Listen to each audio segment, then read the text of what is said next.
Пустился в море с рыбаками, весь день на палубе лежал, молчал и желтыми зубами мундштук прокуренный кусал.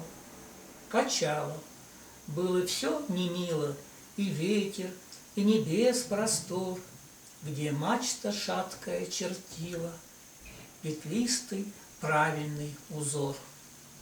Под вечер буря налетела, о, как скучал под бурей он, когда гремела и свистела, и застилала небосклон.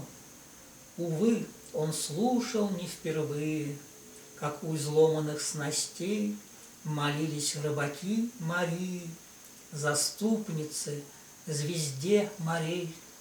И не впервые, не впервые он людям говорил из тьмы: Мария тут или не Мария, не бойтесь, не потонем мы. Под утро дымкою повитый по усмиревшимся волнам поплыл баркас полуразбитый к родным песчаным берегам.